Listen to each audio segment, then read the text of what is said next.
একটু মাথা গোঁজার ঠাঁইয়ের আশায় সুদানের নারীদের দীর্ঘ অপেক্ষা। তামিলায় জাতিসংঘ শরণার্থী শিবিরে তপ্ত রোদের নিচে যেন সময় কাটতে চায় না। দারফুরের সংঘাত কবলিত এল ফাসের থেকে পালিয়ে বৃহস্পতিবার জাতিসংঘের আশ্রয় কেন্দ্রে পৌঁছেছেন তারা। জাতিসংঘের ইউএনএইচসিআর ক্যাম্পে নিবন্ধনও সেরেছেন, কিন্তু চাহিদার তুলনায় নেই পর্যাপ্ত তাঁবু। সুদানের বিভিন্ন জায়গায় সরকারি বাহিনী ও র্যাপিড সাপোর্ট ফোর্সেস আরএসএফ এর মধ্যেও ক্ষমতা দখলের লড়াই থেমে নেই। উত্তর কাদরফানের কাসকিল ও উমদামহাজ আহমেদ অঞ্চল আরএসএফ এর হাত থেকে পুনর্দখলে নিয়েছে সামরিক বাহিনী। নিয়ন্ত্রণ নিলেও স্বস্তি নেই, কারণ হারানো দুই জায়গা ফিরে পেতে পাল্টা আক্রমণে যাবে আরএসএফ। এতে আগামী কয়েক সপ্তাহে বড় সংঘাতের ঝুঁকিতে রয়েছে। বাড়বে নতুন করে আশ্রয়হীন মানুষের ঢল।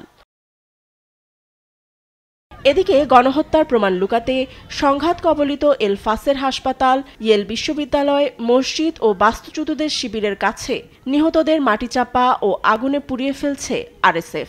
স্যাটেলাইট ফুটেজে এ 4টি স্থানে মৃতদেহ লুকানোর তথ্য সামনে এসেছে। ঠিক কতজনকে আরএসএফ হত্যা করেছে তা নিশ্চিত না হলেও গবেষক নাথানিয়েল রেমন্ডের ধারণা, আনুমানিক 1.5 লাখ মানুষ এখনও নিখোঁজ। এ পরিস্থিতি দেখে জাতিসংঘ বলছে, সুদান যুদ্ধে বিশ্বের সবচেয়ে বড় বাস্তুচ্যুত সংকটে আছে, যেখানে এখনও গৃহহীন প্রায় 1 কোটির বেশি মানুষ। যুক্তরাষ্ট্র ও মধ্যস্থতাকারী দেশের যুদ্ধবিরতি প্রস্তাবে বিবদমান পক্ষগুলো সম্মত হলেও তা উপেক্ষা করেই চলছে লড়াই। ফাতেমা তাসনিম, নিউজ ডেস্ক, দেশ টিভি।